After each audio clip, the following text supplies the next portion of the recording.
So guys, there we are in the official game number 2 of VG Gaming versus Newbee Miracle. I know it's been confusing, and I know everybody is like, oh, betting site, scam site, I don't know, panic, riot, shitcast, blah blah blah.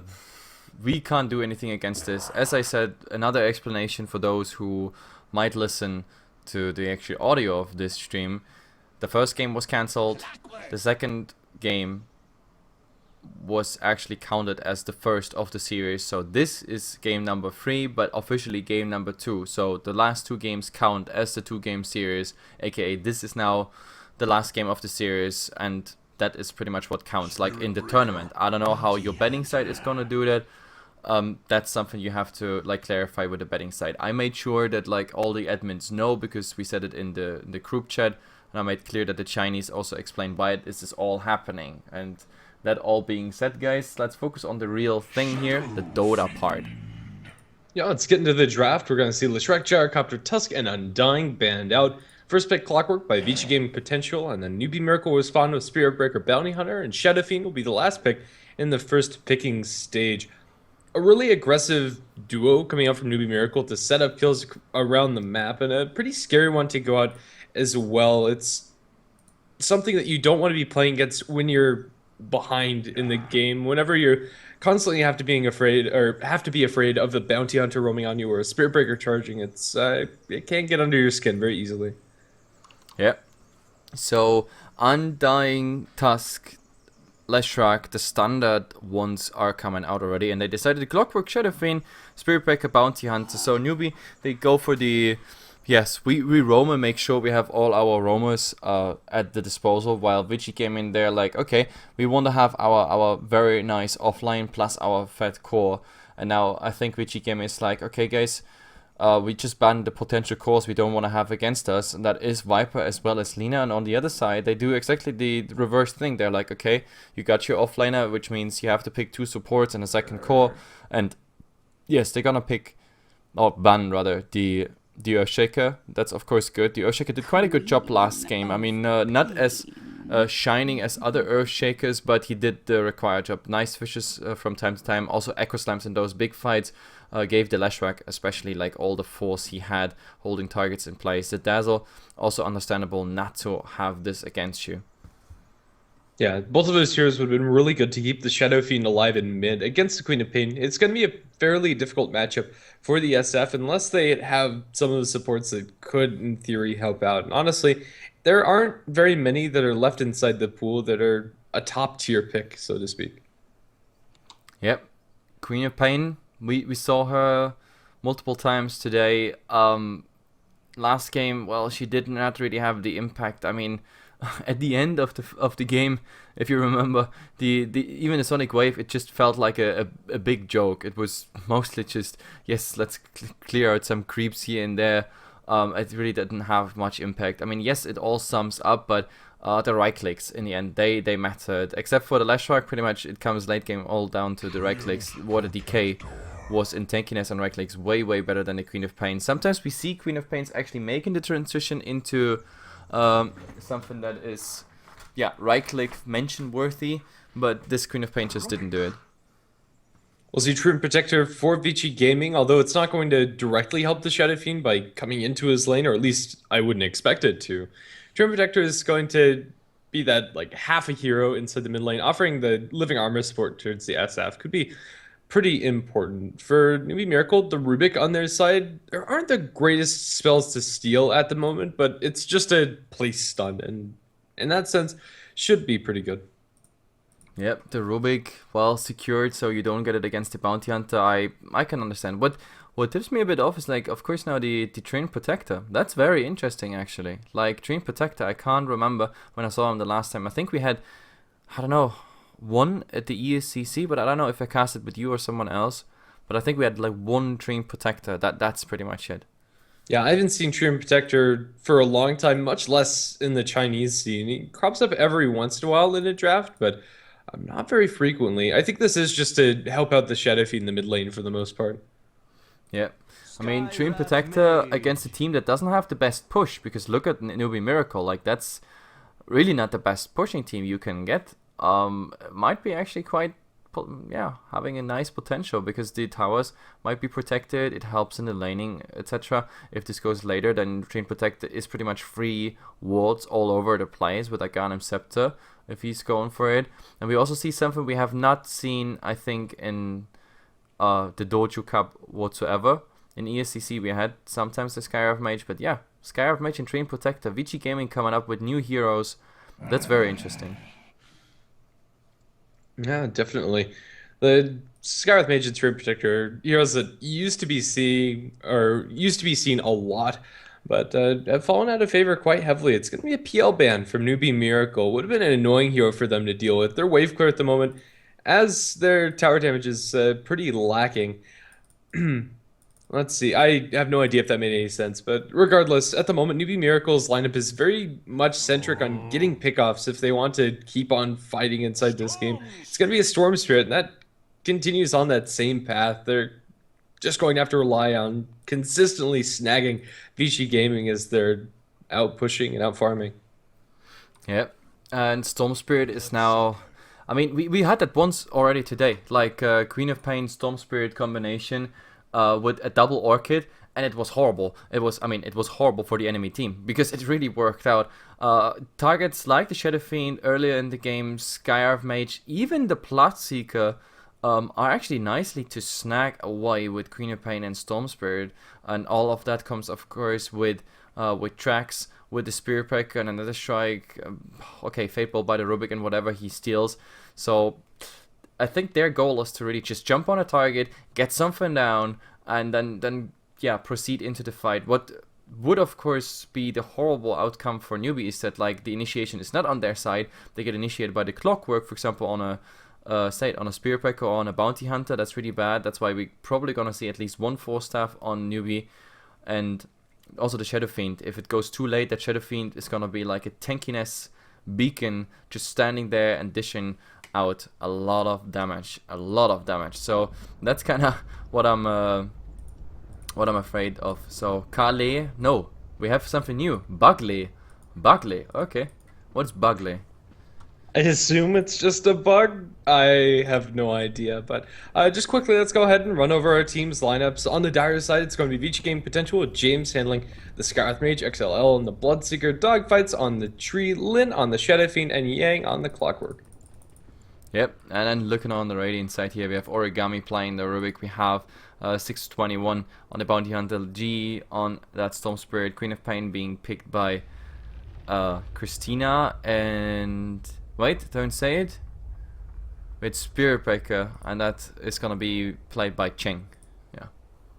Man, I remember the draft, like 10 seconds after. That's cool. Nicely done. In general, I quite like Newbie Miracle's draft. The raw amount of mobility that they have is going to be very hard for VG Game Potential to deal with. Their lockdown consists of the Skyrive Mage Silence, and that's about it. As far as reliable lockdown is concerned, Hookshot is there, but it's not going to be something that can focus somebody in the duration of it. It's only a 1-second stun early on, and Bloodseeker Silence is anything but reliable when you're dealing with a Storm and a Queen of Pain.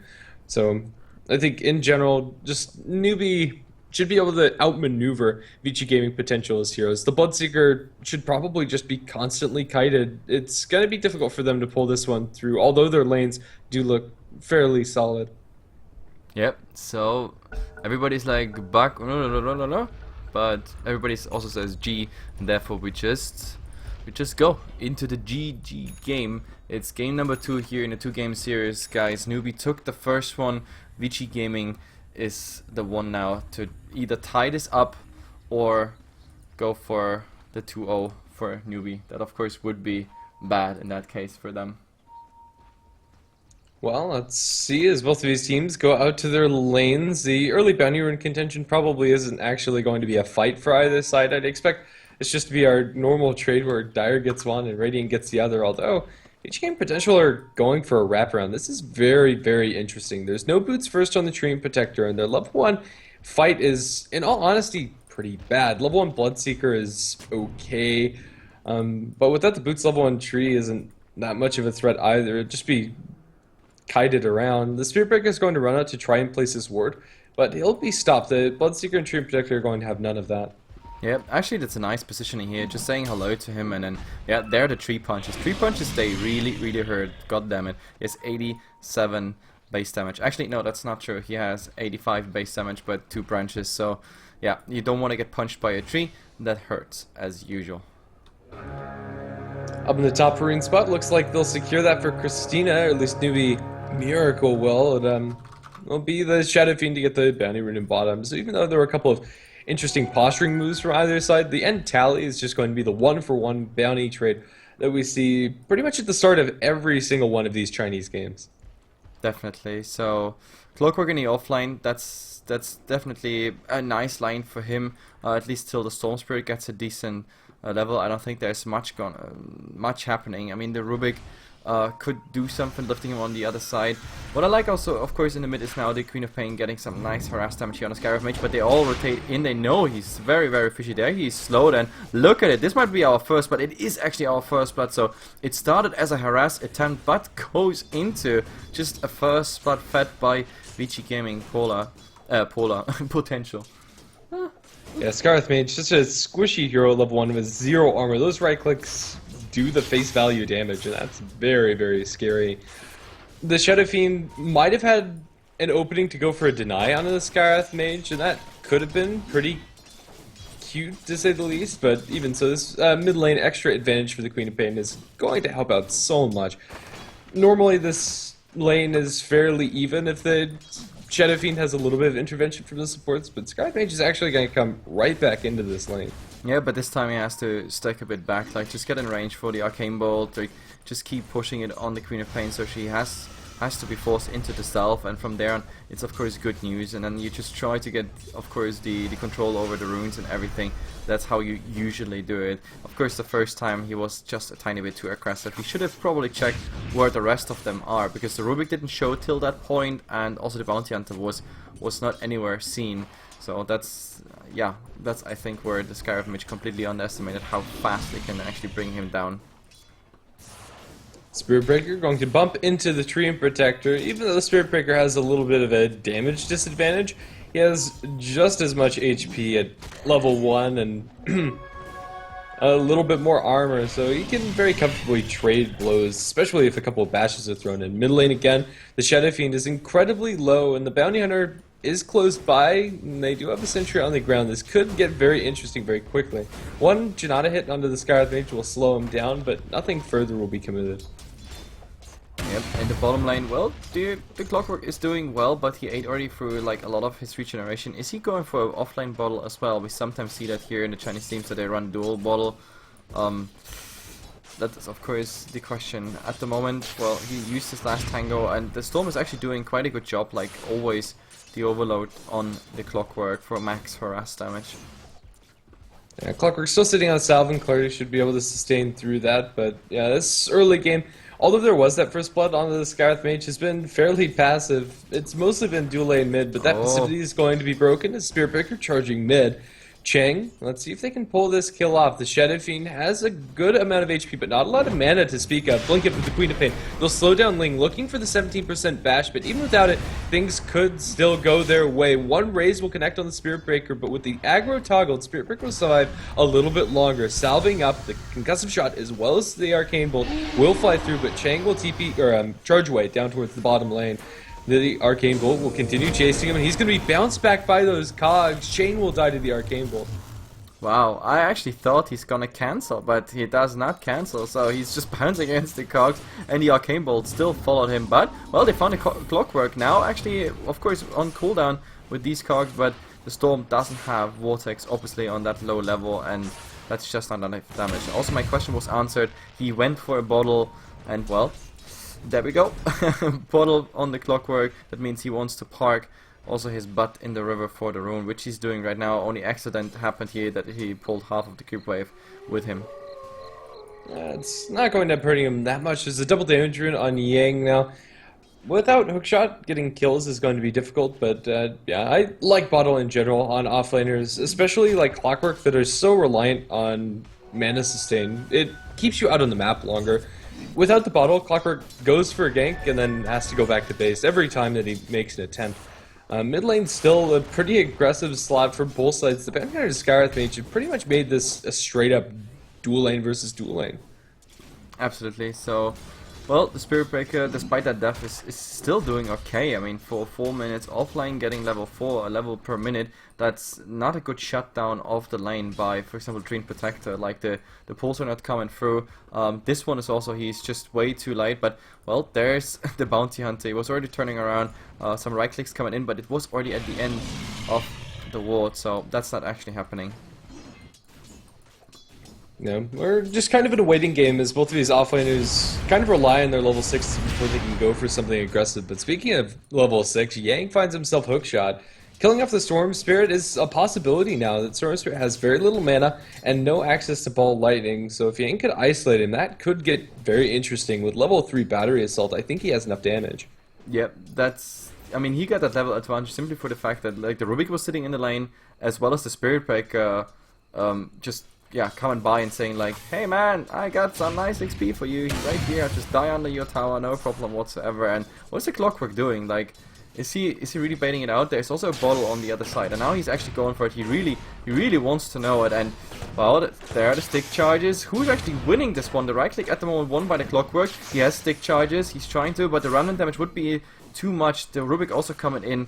I think he should have just waited a tiny bit, but also in the mid there's a nice little goal here on the Queen of Pain as well as the Bounty Hunter. Bounty Hunter going down, Queen of Pain getting some damage, but well, there's the bottle and they have to just, yeah, erase that. Problem is, oh, nice hookshot here, but he already got the haste turn. That's really bad. So Clockwork is definitely going down and both of them survive on super low HP, but it doesn't really matter in the end. They're just going off. Skywrath Mage. Oh, there's the shot. It's going to connect, and it looks like Chain might end up going down with the Bloodseeker Vision. Skywrath Mage moving at 375 movement speed is going to get a kill and TP straight away. Yeah. I mean, the problem is you have a Bloodseeker on the map, so you cannot really run away with, say, with low HP. I mean, you can run away, but you always have vision, which is nice for the Skywrath Mage. He just follows the plot trail, and that's it. So, a 3-on-3 score. It was also, I think, I don't know, the Spirit Breaker, he could have waited a tiny bit more till the Cogs disappear, because he got that other bash from the Cogs that falls back. Either way, it's a 3-on-3, the Clockwork is doing more than well. It was just a bit greedy that he went for, say, hit the rune without hookshotting directly on it. In the mid there was a charge on the Shadow Fiend, but they're not gonna go for it. Like, there is still the Sonic Wave on cooldown, so that's definitely not worth it. The Bloodseeker now reaching a level where he not just got the tower, he also got like decent level, decent gold. He can easily go now in the jungle and just farm there, which means the Dream Protector finally able to grab some experience in the lane as well on his own. So let's see if he does that. Yeah, if Dream Protector could get himself a hand of Midas, that'd be great, but... Bottom. Whoa, what was that hookshot? I don't understand. So now they try to turn this around, but there's a silence on the storm, and that actually translates into a kill. And now look at this, 2 more right clicks are needed, but the Skywrath Mage helping out, and they actually go down. Also top, there's a fight at the same time. It was on the Spirit Breaker with the Rupture, I assume. Yes, that was the Rupture going on at the same time. Sorry, I don't have split camera options here for me. But wow, bottom, that was anyway the better fight. So close, so on the edge. The Clockwork really making the plays here at the moment with the help of the Skywrath Mage. Yeah, it works out nicely for VG Gaming potential across the map as a whole. Although they do lose their Dream Protector up in the top lane, the Spirit Breaker kill is going to make that a better trade for them anyway. Touchdown towards bottom lane. Onto the Skywrath Mage, probably going to end up being cancelled. Though the Spirit Breaker seems to want it. He'll stop that at the river ramp area. Shadow Fiend continues to farm up, and the Bloodseeker is also getting quite a farm advantage over the enemy's side that's really shown in the net worth graph, especially the Storm Spirit is falling very heavily behind. The Skywrath Mage, in fact, is out farming him. Yeah, the safe line Storm Spirits, they never really do that well, but, well, let's see. Oh, Bounty Hunter, do they actually have vision? Yes, they have a dust! Oh, this is just beautiful. Now he's slowed, and there's just no way you actually get out of here. Even the Clockwork alone would have been a death for him right there, right now. And, well, that is of course very, very unfortunate. That's easy intermezzo gold, barely any spells like used for this one. You didn't even notice something happened, you just noticed that your gold back is a bit heavier. Up in top lane, the Buds keep on pushing, but maybe we should be looking elsewhere as the Clockwork has his hookshot at the ready, but no, looks like there is going to be a charge up top, but it's the creeps. A TP in for the Bounty Hunter, although maybe they could have set up kills with the Nether Strike up for the Spirit Breaker. It isn't going to end up happening. Spirit Breaker's just here from some XP. Yep, I mean, he doesn't need to TP, he just charges wherever he wants. It does, however, mean that the Bloodseeker might actually be able to just rupture him up and then just go for it, but for that he needs to come out further, which he actually might do. The next creep wave is far away. If he goes to the river line or something like that, that would be easy going. Problem is, he has a TP, so how do you interrupt it? There's the rupture, and yeah, he's just TPing. There's just no way you get him. That's exactly what I was predicting in this fight. Yeah, or if he can even call it that, it's going to be an invis rune on mid lane for the Clockwork. Maybe he can set something up, but now that Storm Spirit has level 6 and Queen of Pain with Blink, there's probably not going to be able to jump on them, but the Skywrath Mage in mid is going to be dropping incredibly low, but with Living Armor support and a nice hookshot in from Yang, he'll survive. The Storm Spirit tries to zip a couple of sporadic jumps. He'll end up buying a little bit more space, but the Queen of Pain not so lucky. The Storm Spirit will live, and I heard that courier die. I have no idea where that courier actually died. Right there. Where's right there? Here. Oh. In the river. Yeah, the corpse is still lying there. Okay, I'm blind. I'm absolutely blind. But why did that courier die there? That's a big question. Anyway, it translates pretty much into a tier 1 tower. Since the Queen of Pain is still down, that means nothing they could do. But they could actually all come in and now try to like snack something of VG gaming, but it's not gonna happen. Like with the charge, Nether Strike, Sonic Wave, I kind of miss that they don't go for this. I think Newbee should be a bit more aggressive onto all of that, especially if there's hookshot down and other big cooldowns like this. I think the biggest surprise for me is that Newbee have 3 smokes available. They haven't used a single one in this game, maybe one, but I can't remember it, and it didn't really net anything even if they did. But their team is so good at finding these pickoffs, and they kind of need to get back into this game. But now with the track up and running, things could go nicely for them. Bloodseeker around the corner. The Storm Spirit doesn't use a Remnant, and I have no idea if they know where the Bloodseeker is. He's going to chill inside the enemy woods. He actually stacks up that camp for them, it seems, although it is blocked out by the Storm Spirit. Eventually, now that they get the vision down the bottom lane, they're going to jump onto poor Skywrath. He'll turn around for the Mystic Flare Silence onto the Storm Spirit, but Bloodseeker instead goes for a different fight altogether. He'll get the Rupture over onto the Queen of Pain. She'll blink and TP out, even though she does take quite a chunk of the Rupture damage. It doesn't seem to matter. 2 for 1 is the end tally, but it's not over yet. Overgrowth going to be thrown, catches out the Rubik, a couple of raises, and that'll be the end of his life. Spirit Breaker running down to the south, and looks like he's going to be home free, and yeah, that's going to be it. It's interestingly enough really just a 2 for 2. The Storm actually, like, yeah, there's just no way they can stop the Storm at this point. They just need the Skywrath Mage to really silence him, because even if you get the tree ultimate up, if the Overgrowth comes out, it does not stop you from actually sipping, sapping. And talking about sipping, sapping, they wanted to charge through, but there's the Blood Rite, there's everything, and I think this was the right decision to just cancel this one, because that might have been a very, very uneven fight. Skywrath Mage back into that, and what did the Rubik steal there? That is, well, the Living Armor is actually not too bad, and look at the Bloodseeker here. Well, they're going to jump in, catching out the Bounty Hunter with the dust, and it looks like Bounty's going to die. No, with Living Armor and Stick Charges, he'll survive. The Spirit Breaker will die to the Bloodseekers. Requiem is unwound. Hookshot in, double kill for the Bloodseeker. Requiem stolen by the Rubik. Origami's going to let that one loose, but it doesn't do enough damage to anybody, really. They'll catch Vision out onto the Rubik, silence up the Queen of Pain, but the follow-up damage onto the Quap isn't there. They'll Blood Rage up the Storm Spirit, but maybe that's a little bit of a mistake. Storm Spirit's going to zip in, but just can't find a target to go on to. He'll pull back Lyn, but dies in return. The heal onto the Shadow Fiend will keep him sustained. A 4 for 0, and now it's going to be a full 5-man wipe as Queen of Pain also falls to the might of the Bloodseeker. Well, that was very interesting. What I'm mostly surprised of is the sustain by VG Gaming. I mean, okay, they have 2 bottles, they have Urn, they have all sticks, and on top of that they have already the mech of the Shadow Fiend, and not to forget the Living Armor level 4. So their HP regeneration in the entire fight, like, I mean, this was like going on for like what, 3-4 minutes now. was insane, and even now they stick around with very, very decent HP, ready to go fight again, while Newbee, they don't have that sustain. They're like, you know, if you hurt them, it's still gonna bleed in a year. That's the biggest problem for them right now. They don't have that sustain. None of them. Yeah. The only sustain they have is like arcane boots, and they earn as well, but the Spirit Breaker died relatively early in all of this. Hook shot going to be wide towards the right. Yang not able to line up that kill onto the Rubik or the Spirit Breaker. But another big issue is that Storm Spirit has absolutely nothing. He has bottles, soul ring, boots, and a wand, but it's 15 minutes into this game. Items just don't compare at face value. Queen of Pain is going to be working presumably towards like a Yule Scepter or Aghanim's, but it just doesn't seem to matter. Bounty Hunter gets caught out and blown to shreds.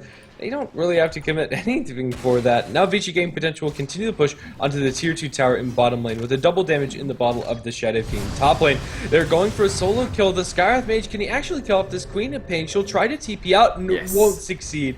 Skywrath will jam it home with the Arcane Bolt. Well, that was definitely nice. Going closer so the Arcane Bolt doesn't have like the projectile longer flight, and yeah, just getting it. But he might actually get the revenge here. 70%, there's another strike. But look at this. Living Armor just doing so much work. I mean, yes, it takes off, but now comes the turnaround, which actually might be dangerous, but we also don't have a hookshot. 5 seconds. I think he just saw him, but there's the charge out, and oh, he gets interrupted by the Battery Assault. That was just beautiful, and well, there should be a kill, but in the end, nope, it's not really gonna work. There's a double stun and a silence on the Storm Spirit as well. He's going down clockwork. The player here, double stun with the hookshot that just came online, and then of course the silence followed up by the Skywrath Mage. This is just horrible what's happening at the moment to Newbee. Absolutely horrible. Yeah, this is not looking pretty at all. It's 6-20 our kill scores. VG Potential blown this game wide open. The Queen of Pain, there's so much pressure on her back to actually win these fights for them, but honestly I don't think it's possible. Take a look at the advantage that's been accrued by VG Potential worth 15,000 net worth and 12,000 experience near enough. At 16.5 minutes in, this is not an advantage that's very easy to come through. If they're going to get back into this game, they need to start using smokes. They need to find some sort of map control, and that relies almost entirely on ward vision and good rotations, and they really haven't had either this game. Yep, and looking at the graphs at the moment in what the whole thing translates, it's quite insane. 15,000 at the moment for VG Gaming. They had such a good start into this game. Like these fights, I mean, it's mostly the fights that really hurt. Before that, okay, they had an advantage and everything, it was all cool, but now these fights just bolstered the entire thing, solidified where they stand. And I mean, look at it. At the moment, it's just the Queen of Pain with it, like a decent net worth. Everything else is really just looking very, very pathetic. Oh, talking about pathetic, actually, nope, they're gonna cancel this charge. It was on the Bloodseeker. It's not gonna happen. They really just try to punch in some farm here and there on their side camps, but it's not gonna work. Oh, there's actually another strike on the clockwork, but look at the rotations. There's still a tier 1 tower Vortex pulling them in, but look at the damage also the Plate Mail does. He tries to probably get another angle. There is a hookshot if he wants to reinitiate. It's actually on a creep. Doesn't really happen. Now there's the slow. The Bloodseeker really working through it. Man, that guy has like so much movement speed at this point. 632.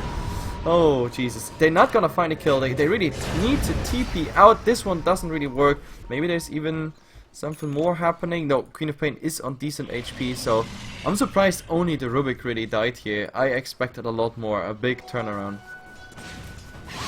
Yeah, VG Potential, even after just that one pickup, they can still go for more, and they find the Bounty Hunter. He's going to be brought down. Unstoppable spree for Lin. It just doesn't seem like anything that Newbee.M are doing at the moment matters. Queen of Pain is trying her best to split push in the top lane, but that's very risky. She has Yules and should be able to TP home. In 5 seconds she'll have TP available, but Yang might just go for this. He has a hook shot.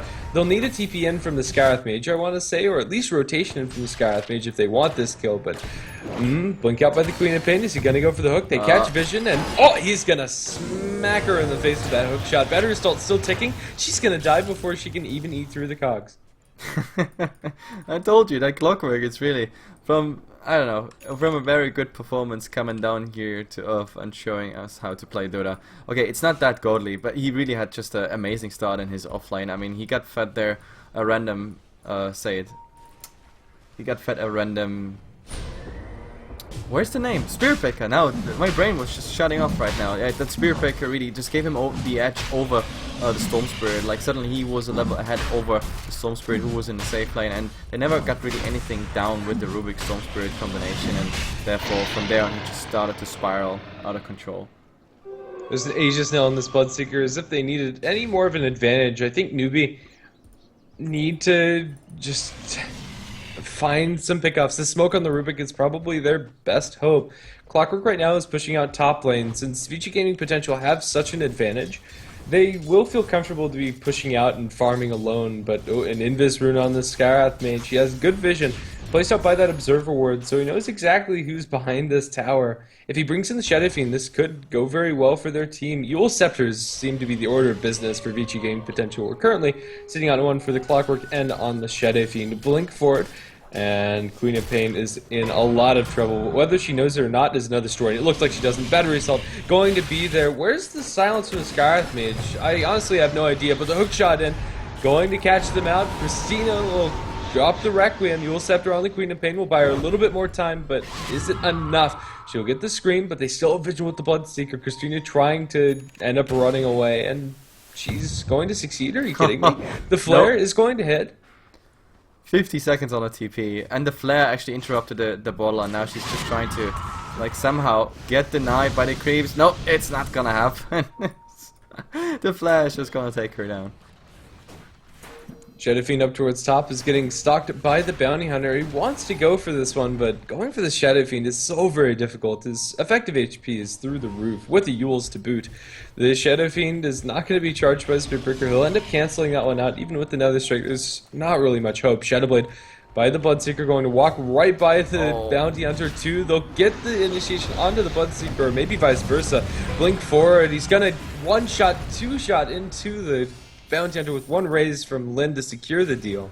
This is really fast falling apart at the moment for Newbee. They by the time they reach high ground, there's barely anything left to defend. That's how it really looks like. I mean, Queen of Pain is now coming back, so she can throw in at least something for the defense. But yeah, it really feels bad. Like the net worth at the moment is completely out of control for the two cores. Hook shot jump. They'll get the silence onto the Storm Spirit. The Mystic Force is a little bit off the money, but they still should have enough damage. They'll kill him off, and in the meantime, they'll lose the Shadow Fiend in mid. Good jump coming out from the Queen of Pain. 1-for-1 trade, but when you're so far behind, Newbee will be happy with it. Yeah, Newbee in this case is absolutely happy with it. It was I tried to split camera between the two engagements because it was so important. Getting the Storm down is one thing, but getting the Shadow Fiend down is even more important. The only problem is I think VG Gaming at the moment, like it was really just them not thinking the Shadow Fiend dies that easily. Yeah, because he also didn't get anything off like Rack, Euls, etc. But well, they find other kills. So if that's not enough, they just get their goal with other things on the map. Eul Scepter onto the Queen of Pain. They're going to Cogs bounce her back in. Silence up, although she does have the Euls to stop that. Will the damage be there? They'll overgrowth to cancel the animation of the blink and kill her off just as easily. GG's called up by Origami. Yeah, it has to be called out. I mean, that is just way beyond salvage. It's 20k and it just... Yeah. I mean, alone the Skywrath mage has more net worth, or almost a similar net worth than your core, so... No, this was not going anywhere. And yeah, with that, Newbee winning the first and VG Gaming the second game. That's interesting, I have to say. So they tied 1-1. The game is paused for whatever reason.